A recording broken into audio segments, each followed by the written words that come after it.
안녕하세요. 저는 결혼이라는 지옥문을 열 뻔한 여자입니다. 제가 여기에 사연을 자주 듣는 편이어서 평소 결혼에 대한 생각이 정말 많았던 사람이에요. 여기 올라오는 사연들 중에 좋은 글도 많았지만 그만큼 안 좋은 글도 많아서 과연 결혼이라는 걸 꼭 해야 하는 걸까 싶은 생각을 정말 많이 했었어요. 저는 가정을 지킬 자신이 있었지만 저만 자신 있다고 해서 결혼 생활이 행복해지는 게 아니잖아요. 박수를 칠 때도 두 손이 마주쳐야 짝 하는 소리가 나는 것처럼 결혼도 한 사람의 노력이 아닌 두 사람이 서로한테 잘 맞춰줘야 순탄한 결혼 생활을 이어갈 수 있을 거라 생각해요. 지금부터 제가 하는 이야기를 들으시면 아마 여러분들도 제가 한 선택이 옳았다는 생각이 드실 거예요. 저도 한때는 사이좋은 부모님을 보고 자라서 다음에 좋아하는 사람이 생기게 된다면 결혼해서 아이 낳고 저희 부모님처럼 행복하게 살고 싶다는 생각이 컸어요. 저희 부모님은 기쁜 일이 있든 슬픈 일이 있든 모든 감정을 같이 나누셨고 좋은 게 생기면 항상 두 분이서 같이 하셨었어요. 그렇게 오래 붙어 있어 놓고 아직도 좋냐고 하면 배시시 웃으면서 좋다고 하시죠. 하지만 인생을 살아오다 보니 많은 것을 알게 됐고 제가 부모님처럼 살고 싶다고 해서 무조건 부모님처럼 살 수가 없다는 걸 깨닫게 되었어요. 그러다 보니 결혼에 대한 진지한 생각을 해보게 됐고 어쩌면 안 하는 게 더 나을 거라는 생각도 들었어요. 제가 심각하게 고민하고 있던 와중에 친구가 대뜸 남자 소개 안 받을 거냐고 묻는 거예요. 지솔아, 너 남자 소개 안 받을래? 진짜 괜찮은 오빠 한 명 있거든. 사업해서 돈도 잘 벌어. 그 오빠가 내 SNS 타고 네 계정에 있는 사진 봤나 봐. 자기 스타일이라고 소개시켜달라고 난리던데? 친구야, 나는 지금 진지하게 결혼을 할지 말지에 대해 고민하고 있는데 남자 소개를 받으라고? 나는 소개 같은 거 안 받는단다. 다른 사람 알아보라고 전해줘. 야, 결혼은 혼자 하니? 남자친구가 있어야 결혼을 하든지 말든지 하지. 지금 남자친구도 없으면서 혼자서 무슨 고민을 한다는 거야? 내 말은 연애를 해서 결혼을 할지 아니면 아예 비혼주의로 살지 그 고민을 하고 있다고. 여튼 난 소개 안 받을 거라고 말했다. 우리 중에 아직 남자친구 없는 애 있잖아. 걔 소개해줘. 아니, 이 오빠가 너 소개시켜달라고 했다는데 무슨 다른 애를 소개해달래. 너 진짜 안 받아? 사업해서 돈 잘 번다니까. 놓치기엔 진짜 아까운데. 그렇게 아까우면 네가 가지든가요. 생각해보니까 너도 남자친구 없잖아. 그리고 나는 이렇게 어색하게 소개받는 것보다 자연스러운 만남을 좋아해. 저는 친구에게 자연스러운 만남을 좋아한다고 남자 소개해준다는 걸 거절했어요. 그리고 2달 뒤 친구는 자신의 생일 파티에 몰래 그 남자를 부른 거예요. 친구가 전화로 소개받을 건지만 물어봐서 저는 남자의 이름이나 얼굴 아무것도 모르는 상태였죠. 남자는 SNS에서 봤던 제 얼굴을 기억하고 있었고 우연히 그곳에서 만난 척 제게 말을 걸려고 저한테 살짝 물을 쏟고 미안하다면서 자연스럽게 말을 걸기 시작했어요. 너무 자연스러워서 저도 모르게 남자의 말에 다 답해주고 있더라고요.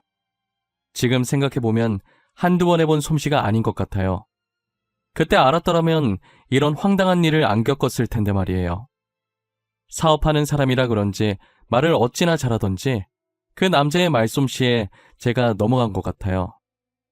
어느새 정신 차려보니 제가 그 남자와 사귀고 있더라니까요. 사귀게 된 날 제 친구가 말하길 제가 자연스러운 만남 추구한다고 거절하니까 자연스럽게 만나게 친구 생일 파티에 자기 좀 소개시켜달라고 했었다더라고요. 솔직히 의도적으로 접근한 게 마음에 안 들어서 그때 정이 살짝 떨어질 뻔했는데 그래도 막상 만나보니 괜찮은 남자 같길래 계속 잘 만나고 있었어요. 아무래도 남자친구가 사업을 해서 그런지 말솜씨도 말솜씨인데 사람을 어떻게 해야 자기 입맛에 잘 다룰 수 있는지를 아는 것 같았어요. 제가 조금이라도 화날 조짐이 보이면 빈틈새로 잘 피해가더라니까요. 그렇게 저희는 1년 정도 만남을 계속 이어갔어요. 저희 부모님이 제가 남자친구를 만나고 있다는 걸 알게 되면 당장이라도 만나게 해달라고 조르기 뻔해서 괜히 피곤해질까봐 남자친구 있다는 사실을 알리지 않았어요. 하지만 저는 남자친구의 어머님을 몇 번 뵌 적이 있긴 해요. 남자친구가 이제껏 여자친구라고 소개시켜준 적이 없어서 처음 저를 보시곤 엄청 반가워하시더라고요. 이렇게까지 환대받을 거라는 걸 상상도 못했었는데 어머님께서 먼저 반가워하시니 저도 덩달아 기분이 좋아서 애교도 많이 부렸던 것 같아요. 그 뒤로 어머님께서는 저를 자주 집으로 불러들이셨어요. 남자친구 생일엔 물론이고 어머님, 아버님 생신 때도 저를 불러주셨어요. 처음엔 생신 때도 저를 불러주실 만큼 이뻐해 주시는 것 같아서 은근 기분이 좋았어요.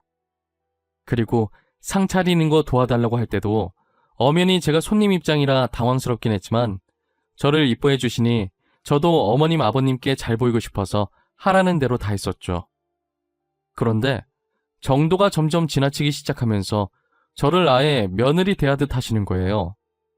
어느샌가부터 저를 부르는 호칭도 제 이름에서 며느리, 우리 며느리로 바뀌어 있었죠. 어디서부터 잘못된 건지도 모르겠고 이미 되돌리기엔 늦은 것 같았어요. 게다가 자기네들 가족 행사에도 저를 부르셔서 며느리라고 소개하는데 이게 맞나 싶었어요. 그러다 보니 점점 남자친구네 가기가 부담스러워지기 시작하더라고요. 이미 그들의 친척들 사이에선 제가 며느리로 되어 있었고 언제 결혼한 거냐면서 묻기 시작했죠. 매번 그럴 때마다 제게 멋쩍은 듯이 웃으면서 아직 결혼 안 했다고 해명하기 바빴어요. 네가 권희 집사람이라고? 난 청첩장도 못 받은 것 같은데 언제 결혼했대?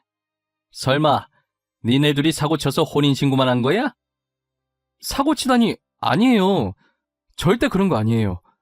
저희 아직 결혼 안 했어요. 저는 권희 오빠 여자친구예요. 여자친구. 결혼도 안 했는데 권희 애미가 그 짝을 며느리라고 소개한다고? 아, 이제 조금 있으면 결혼을 할 건가 보네. 아니요, 그런 것도 아니고 아직 저희 날짜도 안 잡고 상견례도 안 했어요. 그냥 저를 며느리처럼 이뻐하셔서 그런 것 같아요. 진짜 한두 번도 아니고 어머님께서 일 벌려놓고 제가 왜 수습을 하고 있어야 하는지 모르겠어요. 저는 이미 그들 사이에서 사고쳐서 혼인신고만 하고 사는 사람이 됐고 결혼식을 하든 안 하든 며느리가 됐으면 친척들한테 인사를 올려야 하는데 인사 안 올린 싸가지 없는 사람으로 되어 있었죠. 제가 아무리 해명을 하고 다녀도 그들 사이에서 제 해명은 알 바도 아니었어요. 그리고 저를 친척들에게 소개하는 만큼 어머님께서 결혼을 언급하는 횟수도 같이 많아지셨어요. 늘 제게 결혼 얘기를 할 때 남자친구의 사업을 들먹이셨죠. 남자친구는 여자든 남자든 모두가 입을 수 있는 옷 사업을 하는데 협찬을 해준 건지는 모르겠지만 인플루언서가 몇 번 입기도 하고 SNS 유명 인사 사이에서는 꽤나 유명한가 보더라고요. 그래서 남자친구가 사업을 하는 것에 대해 엄청 유세를 떠셨어요. 아가, 너네 만난 지 이제 2년 다 되어 간다고 하던데 슬슬 결혼할 때 안 됐니? 우리 아들 지금 옷 장사도 잘 되고 돈 엄청 끌어모으고 있는데 누가 채가기 전에 해야지, 안 그래? 어머님, 저희는 아직 결혼 생각이 없어요. 지금 이대로도 충분히 좋아요. 결혼하면 하루 종일 붙어서 싸우기밖에 더 하겠어요? 원래 부부가 싸우고 화해하면서 정들고 하는 거지. 친구끼리도 싸우는데 뭐. 그리고 우리 아들은 결혼 생각이 있는 눈치던데 너는 아닌가 보다. 오빠랑 결혼 생각이 아예 없는 건 아니지만 아무래도 결혼하면 평생 같이 해야 하는데 신중하게 결정하는 게 좋죠. 그리고 저는 아직 연애를 조금 더 하고 싶어요. 그러니? 그래도 결혼할 생각이 아예 없는 건 아니라는 거 보면 결혼할 거라는 말인데 그럼 하고 있는 일 그만두고 지금부터 우리 가게에서 일 배워. 갑자기 그게 무슨 말이에요? 잘 다니고 있는 회사를 왜 갑자기 그만둬요? 저는 지금 하고 있는 일도 좋아요, 어머님. 너도 이제 우리 집안 사람인데 내 가게에 너한테 주려고 그래. 너 우리 아들이랑 헤어질 거 아니잖아. 그럼 일 배우는 것도 나쁘지 않지. 저 말을 듣고 처음에는 무슨 논리인가 싶어서 황당해했는데 당장 결혼할 생각도 없었고 그렇다고 남자친구와도 헤어질 생각이 없었기 때문에 저는 어머님께서 하라는 대로 했어요. 정말 어머님 말씀대로 제가 남자친구와 결혼을 할 수도 있는 거고 그리고 일 배워놓는다고 해서 나쁠 건 없으니까 이것도 다 경험이라고 생각하고 어머님 가게에서 일을 배우기 시작했어요. 저는 엄청 대단한 가게인 줄 알았는데 조그만 맥주집이었어요. 손님이 그렇게 많은 것도 아니고 심지어 그 손님들마저도 죄다 돈 안 되는 손님들 뿐이었죠. 처음엔 제가 일한 첫날만 손님이 없는 거겠지 했는데 매출표를 보니 그냥 없는 것이었어요. 게다가 값싼 안주 하나에 맥주 하나 시키고 하루 종일 죽치면서 떠드는 손님들이 태반이었어요. 이런 사람들밖에 없는데 계속 가게를 운영할 수 있는지가 의문이었어요. 일을 배우다 보니 점차 어머님께서 저한테 가게를 맡기시고 본인은 친구랑 놀러 다니시더라고요. 점차 자신이 친구들과 놀러 다니고 싶어서 일부러 저를 여기에 붙잡아둔 것 같은 기분이 들었어요. 그리고 자기는 놀러 다닐 돈이 있으면서 저한테는 제대로 된 월급도 주시지 않으셨죠. 제 표정이 좋지 않다 싶으면 저를 살살 달래려고 남자친구와 결혼만 하면 이 가게와 이 가게에서 벌어들이는 돈이 다 제 거라는 듯이 말하고 넘기더라고요. 저는 콩깍지가 무서운 것이라는 걸 이때 알았어요. 제가 어머님 가게가 탐나서 계속 붙어있던 게 아니에요. 솔직히 손님들이 넘쳐나는 것도 아니고 저렇게 벌이도 안 되는 가게가 왜 탐나겠어요? 평소 막장 드라마와 여기에 올라오는 사연들을 읽으며 결혼을 망설였던 저였건만 그 콩깍지 하나 때문에 그런 수모를 받으면서도 저는 남자친구가 좋아서 헤어지지 않고 버텼어요. 지금까지 어머님 가게가 남자친구가 벌어오는 돈으로 유지되고 있는 거거든요. 남자친구 회사 매출이 얼마나 높은 건지는 모르겠지만 어머니께서는 저한테 가게를 맡기시고 본인은 다른 가게를 하나 내려고 생각 중이신 거예요. 지금 있는 어머님 가게도 그닥 썩 잘 되는 건 아니었는데 거기에 또 가게를 낸다고 하니 이쯤 되니까 남자친구 회사 매출이 너무 궁금해지더라고요. 어머님, 혹시 권희 오빠 회사 매출이 어느 정도예요? 도대체 얼마나 돈을 잘 벌길래 가게를 또 낸다는 거예요? 아, 이건 가게가 작아서 얼마 안 해. 이 정도 가게 내줄 만큼은 벌지. 왜? 가게 턱턱 내주는 거 보니까 우리 아들과 결혼이 하고 싶어진 거야? 아니요, 그런 건 아니고. 솔직히 어머님이 지금 가게가 잘 되는 건 아니잖아요. 그런데 이 가게 처분도 안 하고 다른 가게 내준다니까 조금 신기했어요. 어머, 잘 안 되긴. 너가 일을 잘해봐라. 금방 돈방석에 앉을 거다. 내가 있을 땐 손님도 얼마나 많았는데 네가 못해서 그런 거라고는 생각도 안 하고. 제가 가게에 들어오기 전 매출표를 봤다는 걸 어머님께서는 모르시는 것 같아요. 일 가르쳐 주시던 첫날 모니터에 떡하니 1년 매출표 띄워놓으셨던데 기억도 못하시는 눈치더라고요. 괜히 여기서 말 더 얹었다간 좋은 소리 못 들을 게 뻔하니까 대꾸도 안 했죠. 그런데 정말 이대로 가다간 가게가 망할 것 같은 거예요.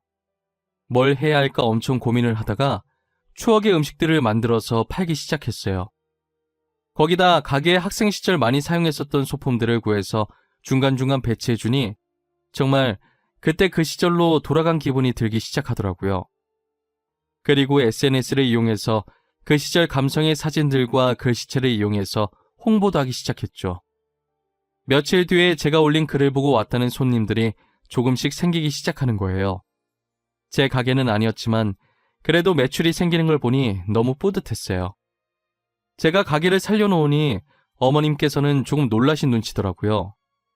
어떻게 그런 생각을 했냐며 덕분에 돈 좀 만져보겠다고 엄청 좋아하셨었죠. 그리고 얼마 지나지 않아 저는 어머님 가게를 살려놓지 말았어야 했다고 후회했어요. 어머님께서는 매출표를 보더니 이것도 다 한철이라고 벌 수 있을 때 벌어야 한다면서 제게 더 새롭고 기발한 아이템을 요구하기 시작했죠.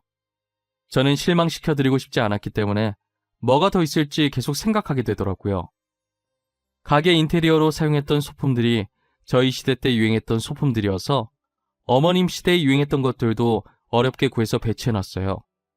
그리고 그 시절 자주 먹었던 음식들을 똑같이 만들 순 없지만 최대한 비슷하게 흉내만 냈었죠. 그랬더니 저희 시대는 물론 어머님 시대의 손님들도 많이 찾아주시더라고요. 사람들이 SNS에 저희 가게 다녀간 후기를 작성해 주셔서 다른 지역 손님들도 많이 늘었어요. 그리고 저희와 비슷한 느낌의 가게들도 많이 생겨나기 시작했어요. 어머님은 지금 가게와 완전히 다른 가게 낼 거라고 난리시더니 지금 가게가 잘 되자 언제 그랬냐는 듯이 다른 가게 얘기가 쏙 들어갔더라고요. 어머님이 가끔 가게에 오시긴 하시는데 일을 도와주려고 오신 게 아니라 훈수를 두려고 오신 거예요. 바빠 죽겠는데 도와주지는 못할 망정 저를 쫓아다니면서 하나부터 열까지 다 간섭하시고 자기는 카운터에 있는 돈만 챙겨서 나가더라고요.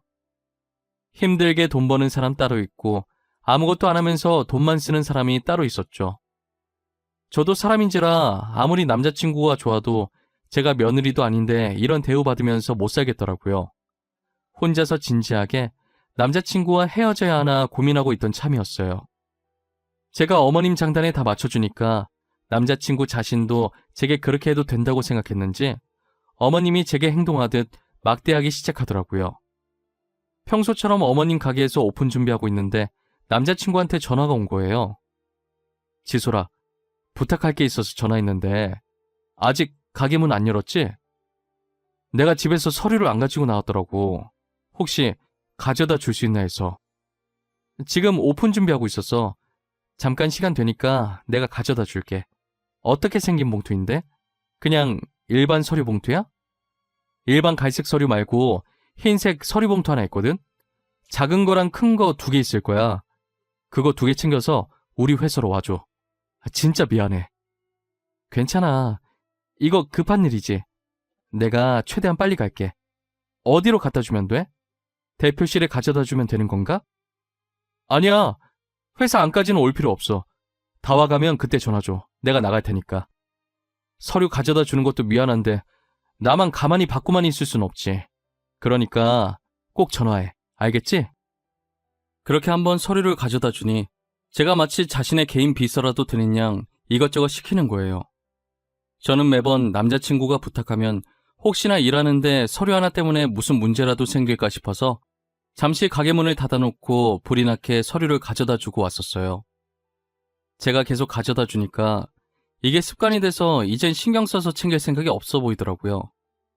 남자친구한테 제발 서류 같은 것 좀 잘 챙기라고 하면 건성으로 알겠다는 대답만 돌아왔죠. 그러다 한 번은 남자친구가 퇴근하면서 친구들을 데리고 어머님 가게 놀러 온 거예요. 제가 하루 종일 가게에 박혀서 일하느라 옷에 음식도 살짝 튀고 꾀지지한 상태였거든요. 저는 지금 제 모습이 어떤지 생각도 안 쓰고 그저 반가운 마음에 다가갔는데 남자친구는 저를 보고도 살짝 시큰둥한 반응을 보이더라고요. 안 좋은 일이라도 있었나 싶어서 밑반찬을 가져다 주면서 물었어요. 오빠, 회사에서 무슨 일 있었어? 오늘따라 표정이 왜 이렇게 안 좋아? 혹시 계약하기로 했다는 거 잘 안 된 거야? 아무것도 아니야. 별일 없었어. 미안한데 나 물 좀 가져다 줄래? 메뉴는 천천히 골라도 되지. 메뉴판은 어디 있어? 내가 물 금방 가져다 줄게. 그리고 메뉴판은 여기 있어. 메뉴 정하면 벨 누르면 돼. 다른 거 더 필요한 건 없지? 남자친구가 목소리도 다운되어 있었는데 진짜 무슨 일 있는 건지 엄청 걱정되더라고요. 저는 다른 테이블에 호출이 있어서 갔는데 두 귀는 온통 남자친구 테이블 쪽에 집중되어 있었어요. 제가 그 테이블을 떠나자마자 남자친구의 친구가 저에 대해서 물었는데 남자친구는 어이없는 답변을 하더라고요. 코나, 저분 너랑 되게 친해 보인다. 원래 아는 사이야? 어머님 가게 자주 와서 친해진 건가? 아, 혹시 몇 년째 사귀고 있다는 여자친구? 에이, 설마. 저 사람 그냥 알바생이고 여기서 알바한 지 오래돼서 친해진 것뿐이야. 그리고 나 저런 스타일 안 좋아해, 임마. 네가 제일 잘하잖아, 내 성격. 하긴 너 깔끔한 거 좋아하지? 더러운 거 질색이라고 근처도 안 가잖아. 그래도 자기 엄마 가게 맡아주는 사람이라고 친하게 지내줬네. 이미지 하나는 더럽게 챙겨요. 더러워서 싫다고 티내서 우리 엄마한테 좋을 게 뭐 있냐? 갑자기 그만둔다고 하면 골치 아파. 야, 됐고 뭐 먹을지나 정해. 아까 정했어도 벌써 정했겠다. 친구한테 저를 그저 어머님 가게에서 일하고 있는 알바생으로 소개를 하더라고요. 기껏 자기 어머니 가게 살려줬더니 어떻게 저한테 이럴 수 있나 싶었어요. 지금껏 무얼 위해서 이렇게 음식까지 옷에 튀어가면서 열심히 했나 싶은 생각이 들더라고요. 누구는 음식 묻히고 더러운 게 좋아서 잘 다니던 회사도 그만두고 이러고 있냔 말이에요. 제가 그동안 남자친구의 성격을 잠깐 잊고 지냈던 것 같아요. 남자친구는 사업한다고 남들에게 보여진 자신의 이미지를 엄청 챙기는 사람이었거든요. 언제 어디서 아는 사람 만날지 모른다고 항상 제 옷차림을 단속했었어요. 그렇게 이미지 챙기는 사람이 여자친구가 이러고 있는 거 뻔히 알면서 여긴 왜 왔나 싶어요. 가게도 제 가게도 아닌데 어떻게 되든 알바도 아니고 당장 앞치마 벗고 나가고 싶은 심정이었어요. 그래도 다른 손님들은 죄가 없으니까 오늘까지만 하고 남자친구랑 헤어질 생각을 하고 있었죠. 남자친구가 메뉴를 정한다고 저를 부르는데 저기요 이러더라고요. 순간 욱해서 들고 있던 행주를 패대기 치고 남자친구가 있는 테이블로 갔어요. 아무렇지 않게 저를 철저히 알바상 취급을 하면서 주문하는데 제 손이 부들부들 떨렸죠. 오늘만 참자. 오늘만 참으면 이제 이 집안이랑은 끝이다 하고 있는 와중에 눈치 없는 남자친구의 친구가 또 제 얘기를 하기 시작하더라고요. 도대체 나이가 몇 살이길래 아직도 번번한 직장 없이 여기서 알바를 하냐면서 여기가 회사 다니는 것보다 시급 세서 붙어있는 거냐면서 비아냥거리는 거예요. 저는 솔직히 자신의 친구가 저를 웃음거리로 만들면 그만하라고 막아줄 줄 알았거든요.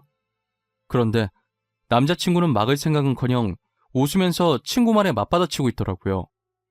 저도 그 소리를 듣고 있으면서 슬슬 화가 머리끝까지 올라오기 시작했어요. 당사자 앞에서 저렇게 행동하는 건 그냥 저더러 대놓고 들으라고 하는 짓 아니겠어요? 도대체 제가 뭐 때문에 저런 소리를 듣고 있어야 하는지 모르겠더라고요. 잘 다니고 있던 회사도 억지로 그만두게 만든 게 자기 어머니고 다 죽어가는 가게 맡겨놓고 나 몰라라 한 것도 자기 어머니인데 제가 뭘 그렇게 잘못했나요? 그저 남자친구를 좋아하는 마음에 잘 보이고 싶어서 시키는 대로 했고 가게도 살려놨는데 그게 그렇게 잘못한 건가 싶은 생각이 들었어요. 저는 도저히 못 참겠어서 냉장고에 있는 술을 꺼내서 남자친구 테이블로 갔어요. 그리고 술병을 까서 그대로 남자친구 머리 위에 부어버렸죠. 하나 가지고는 성이 안 차서 테이블에 있던 새 술을 또 까서 부었어요. 주변에서 다들 소리 지르고 휴대폰 들어서 찍고 있고 앞에 있던 남자친구의 친구는 놀라서 아무 말도 못하고 입을 벌린 채 떨어지고 있는 술만 쳐다봤어요. 너 지금 이게 뭐하는 짓이야? 미쳤어? 너 미쳤냐고? 그만해. 야, 너 그만 못해? 도대체 왜 이래?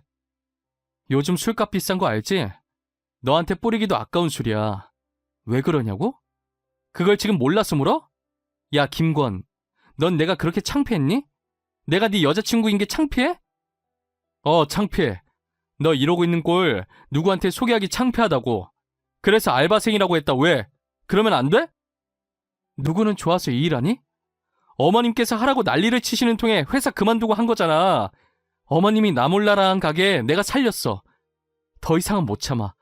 결혼도 안 했는데 며느리 짓 하는 거 이제 지겨워.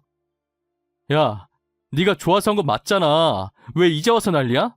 엄마가 결혼하면 가게 너 준다고 하니까 가게 받으려고 신나서 한 거잖아. 내가 좋아서 한 거라고? 야, 가지고 있어봤자 빚만 쌓일 가게를 누가 감사하다고 넙죽받냐? 나는 너 하나만 보고 버텼어. 너 때문에 가게 살려보겠다고 아둥바둥거렸다고. 내가 언제 너보고 아둥바둥거리라고 했어? 아니잖아. 내 탓하지 마. 그리고 여기서 일하면서 월급도 받았을 거 아니야. 그럼 됐지, 안 그래? 월급? 너 말 잘했다. 내가 또 월급에 할 말이 많거든. 니네 엄마 맨날 나한테 가게 맡기고 가게에 있는 돈 다 가져가면서 나한테 월급 제대로 준 적 단 한 번도 없어. 그건 알고 있니? 저는 남자친구가 어떻게든 제 탓으로 넘기려고 하길래 이제껏 참아왔던 것들을 다 토해냈어요. 남자친구는 제가 한 말에 어떻게든 맞받아치려고 입을 쉬지 않고 놀리는 거예요. 어차피 CCTV 있어서 매일 내가 출근했다는 거 찍혀있을 것이고 통장에 찍힌 입금 내역 가져가서 월급 제대로 안 준 거 노동청에 고발해버릴 거라고 하니 입을 닫아버리더라고요. 남아있던 정도 다 떨어져서 이제 그만 만나자고 다시는 연락하지 말라고 했죠. 저는 더 이상 남자친구에게 미련이 없었기 때문에 어떻게 살든 관심이 없었어요. 사실 제가 SNS 계정이 있어도 특별한 날 아니면 활동을 잘 안 해서 몰랐었는데 남자친구한테 난리치던 날 누군가 영상을 올려서 어머님 가게가 난리였더라고요. 게다가 사람들끼리 말이 전해지면서 점점 사실이 아닌 이야기도 사실처럼 떠돌고 다니는 거예요. 물론 남자친구네가 나쁜 쪽으로 몰리고 있었던지라 제가 피해볼 건 없으니 잠자코 보고만 있었어요. 그냥 이대로 망해버렸으면 좋겠다는 생각도 했는데 얼마 지나지 않아 제 바람이 이루어지더라고요. 영상이 퍼질 대로 퍼져서 어머니 가게 이미지는 날이 갈수록 떨어지고 그만큼 매출도 바닥을 쳤어요. 며느리도 아니고 언제 헤어질지도 모르는 여자친구를 시댁살이 시켰다면서 다들 가게에 가지 않았죠. 사람들은 저런 집에 누가 시집가고 싶어 하겠냐면서 그만큼 버틴 제가 보살이라고, 그동안 어떻게 참았냐고 자기들이었으면 진작에 헤어졌을 거라더군요. 저도 그런 반응들을 보고 그때를 돌이켜보니 이제껏 어떻게 버텨왔는지 모르겠어요. 어머님께 온갖 일을 당하면서도 남자친구가 좋아서 다 맞춰주며 살다가 남자친구한테 정이 떨어져서야 정신을 차리고 빠져나올 수 있었잖아요. 몸과 마음이 자유로워지니 연애 같은 건 하지 않겠다는 생각과 함께 혼자가 최고라는 걸 뼈저리게 느꼈죠. 저는 다시 회사에 다니고 싶어서 이곳저곳 열심히 이력서를 넣고 있었어요. 면접 보러 오라고 연락 온 곳이 있어서 나가려는 찰나에 아버지께서 서류를 놓고 왔다고 집에 가는 길에 잠시만 들려서 주고 가라는 거예요. 그래서 저는 서류를 챙기고 면접을 본 뒤 바로 아버지 회사로 향했어요. 회사에 도착해서 아버지께서 내려오길 기다리고 있었는데 로비 쪽이 시끄럽더라고요. 무슨 일인지는 모르겠지만 굉장히 급해 보였고 로비 직원에게 회장님을 만나게 해달라고 난리였죠. 그래서 소리나는 쪽을 무심결에 쳐다봤는데 되게 낯익은 뒤통수 하나가 보이는 거예요. 뒤통수뿐만 아니라 목소리도 전 남자친구와 흡사했어요. 가까이 가보려다가 직원들이 아버지께 인사하는 소리에 다시 몸을 아버지 쪽으로 틀었어요. 그랬더니 로비 앞에 있던 그 사람도 빠른 속도로 아버지께 달려갔죠. 제가 아버지 옆쪽으로 가서 조심스럽게 남자를 봤는데 전 남자친구가 맞는 거예요. 울다시피 아버지께 빌다가 저를 발견하고 의아한 듯 쳐다보더라고요. 회장님, 지금까지 저희 회사에 투자 잘해주셨잖아요. 갑자기 왜 투자금을 빼신 거예요? 네? 저희 회사 이러다 진짜 망해요. 제발 한 번만 도와주세요. 이지솔, 네가 여기 왜 있어? 설마 여기 취업했냐? 자네가 우리 지솔이를 어떻게 아는가? 지솔아, 너 김 대표랑 아는 사이니? 응, 잘 알지. 너무 잘 알아서 탈이지. 근데 이 사람 여기 왜 왔는데? 아빠가 저 회사에 투자해주기로 한 거 있었어? 아빠? 회장님이 니네 아버지라고? 야, 너 왜 말을 안 했어? 회장님이 너네 아버지인 거 알았으면 우리가 그렇게까지 안 했지. 이 회사 회장이 우리 아빠인 거 알았으면 뭐 어쩌려고 했는데? 일은 안 시켜도 니네 회사에 계속 투자해달라고 들들 복학했지. 안 그래? 내가 느끼기엔 두 사람이 썩 좋은 사이는 아니었나 보구나. 더 이상 김 대표랑 할 얘기 없으니 돌아가세요. 다시는 찾아오지 않았으면 좋겠습니다. 아버지께서는 눈치가 빠르신 분이라 저렇게만 말해도 단번에 알아차리시고 전 남자친구에게 확실히 선을 그으셨어요. 그리고 살려달라고 소리 지르는 전 남자친구를 뒤로하고 저를 데리고 회장실로 향했어요. 저한테 무슨 일이 있었던 건지 자세하게 말해보라고 하시더라고요. 저는 토시 하나 빠뜨리지 않고 그간 있었던 일에 대해 아버지께 말씀드렸어요. 제 말을 들은 아버지는 그 사건의 주인공이 저였냐면서 왜 이제껏 말하지 않았냐고 저를 다그치셨죠. 저는 어차피 지난 일이니까 이것도 좋은 경험이었다 생각하며 살고 있다고 했어요. 아버지께서는 다시 전 남자친구 회사에 투자하지 않겠다고 하시더라고요.